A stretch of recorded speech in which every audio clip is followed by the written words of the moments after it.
What's up, gamers?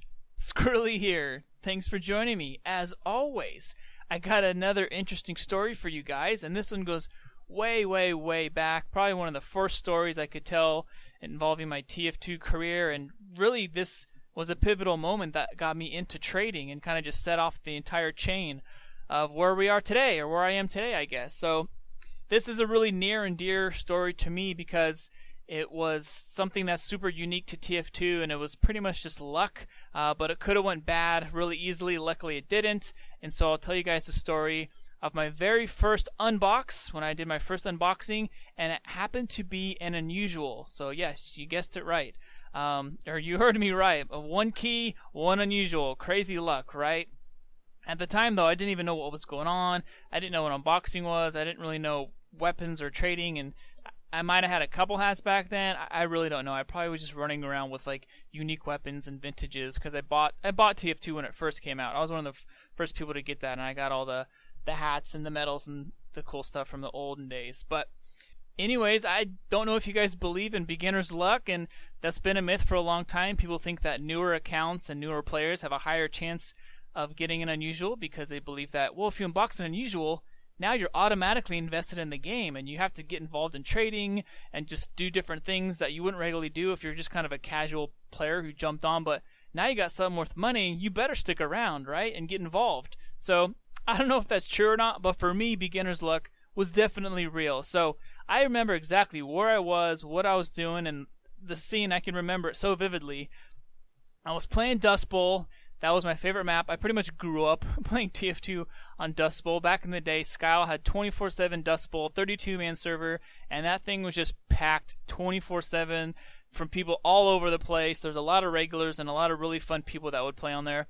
It's probably still kicking strong right now. I haven't been back there in a while because it's a little bit too chaotic for me nowadays, but back then I totally loved it. So anyways, I was on Dust 2. I think I was attacking. I had just died, and I was in spectator, totally bored, and I'm like, alright, I don't know what this unboxing thing is, but I'm just going to try it. Bought a key, unboxed a crate. I don't remember what crate it was just a regular crate, and boom, got an unusual. And I didn't even notice it at the time. I don't know if it's because I had a crappy monitor, or because I just wasn't paying attention. I was just clicking out of it really quick, but I unboxed an unusual, and I didn't even know. I thought it was just a hat. I'm like, oh, that's cool. I don't play Pyro, whatever. So I just closed it, and I didn't even notice I unboxed an unusual. And maybe someone in chat said something and noticed it, but I wasn't paying attention. But it was on Dust Bowl. I remember I was in spectator, and actually I think it was the second map on Dust Bowl, the second stage, on the second point. I remember exactly where it was. It was on that second level, kind of where those two health packs are by the gate. And I remember unboxing it and be like, oh, cool, a Pyro Hat. Whatever, I don't play Pyro. And that's all I thought about it. And I actually didn't play TF2 for a while. I don't know, it was a week or a month or what it was. I didn't really play. I was probably focusing on school or something. And then I came back, and I was in a server. I joined a trade server, and this is back when trade servers were not super popular, but they're starting to pick up and become pretty strong. And people were asking me, hey, how much for your Pyro Hat? How much for your Pyro Hat? Like, why do people care so much about this Pyro Hat? And I had no idea, but people were like, the Hive Minder. And I'm like, what is that? So I go in my backpack, and I look, and I unboxed an unusual Hive Minder with the most god tier effect, dead presidents. Just kidding.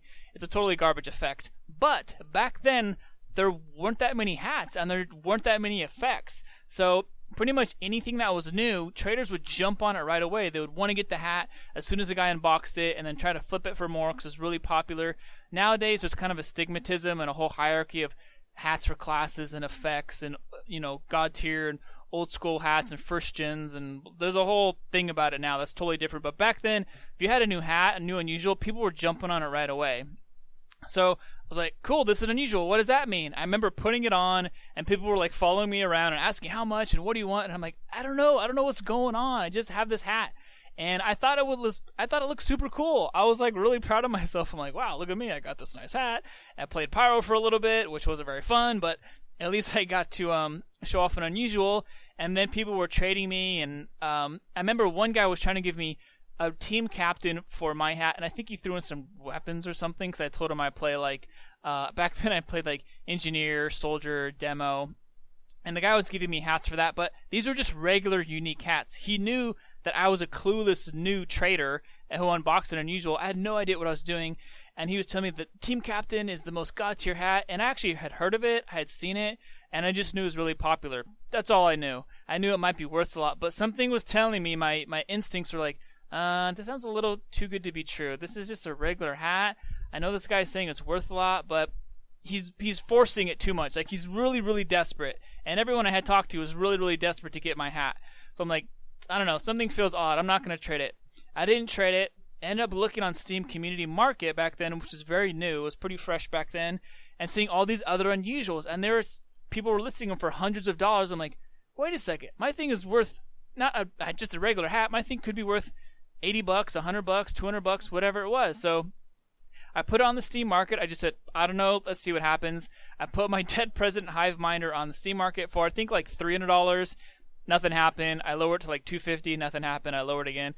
It kept going down, down, down. I think till I had it at like $150 something, and people were messaging me. Back then, you could just click on an icon, someone's Steam profile from a listing on Marketplace. So you can imagine how much spam you would get from you list something on Steam Market, and you just get like all these people adding you and commenting you, wanting your stuff.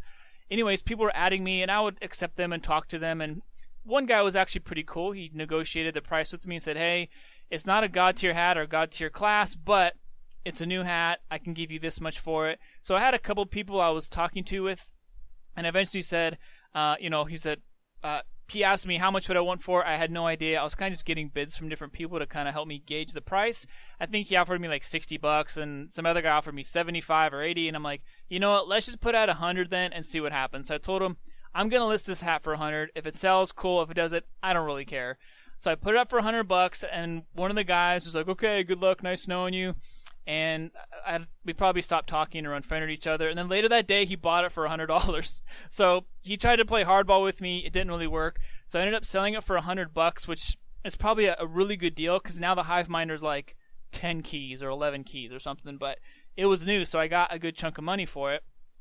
And I had no idea what to spend this money on. After the Steam community takes a cut of it, they take like 14 or 15%. I probably had like $80-something. Like $84 or $85 after that. And at that time, Festive Weapons were like the coolest thing. It was the only reskin back then. I don't even know if bot killers are around yet. They might have been. But I bought Festive Weapons for every class, every weapon. I just went crazy and just bought all of them. And it was the coolest thing ever. I don't know. The first time I kind of built a loadout for a class. And it was fun to, get a Festive rocket launcher. And then get a Festive wrench. And build out my medic to have a Festive medigun. And it was just really cool to, have something that not too long ago, I was just a random nobody. I had no items, never traded in my life. Then all of a sudden, I got $100 here, and I got a hat, and I got all these weapons, and now I know what trading is. And it was that moment I realized, okay, there's something here. People are spending real money and real currency and trading real items for these other virtual items. So there's a demand there. So that kind of sparked my interest for trading, and I totally got lucky, right? You've probably heard stories of people who unboxed literally hundreds and hundreds and hundreds of keys and got nothing. And then you hear stories of people who unbox one thing and get unusual, and then, must be nice. But I didn't even know I had an unusual. I could have unboxed it and then just gave it to the guy for a team captain, and then probably would have been sad to find out later and never played TF2 again. Or I could have sold on the Steam market for $1 or something, or 15 cents. If you guys have heard my other story, I sold a god tier dream hat for 15 cents. But I could have easily sold my first unbox for 10 cents or 15 cents and not even known any better. And, this kind of just would have been brushed by. But luckily, I caught on to the trend. It got me into trading, and you could say it turned out to be a big success from there. So anyways, I would love to hear your guys' stories of the old days of TF2 trading, if you're around back then, or any unbox stories you have. I think it's kind of fun to hear about people who go on these giant dry spells and they're all depressed, or people who get lucky on their first draw.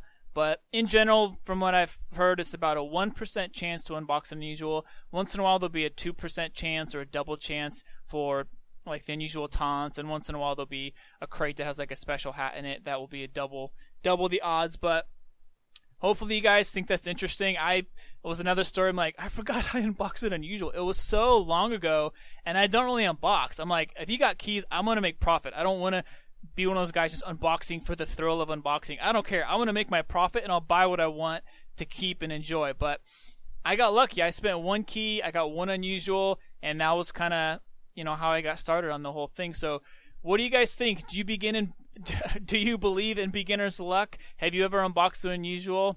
Have you had a friend that ever unboxed an unusual? Do you have any stories or comments on things just with unboxing in general? Or have you guys seen anything crazy in servers? I have some screenshots from long ago of people unboxing, multiple unusuals in one time and just crazy stuff. So your TF2 career or trading life could change in an instant when you do unboxing. That's kind of the fun and the thrill of it. But anyways, that's my story. My very first unusual unboxing with one key, and I got pretty lucky, and it helped me take off from there. But if you guys like my videos, you better leave a like and you better subscribe. That'll motivate me to make more videos. But feel free to shoot me some stories in the comments. Hopefully I will see you guys in game. And that's it. Have a good one.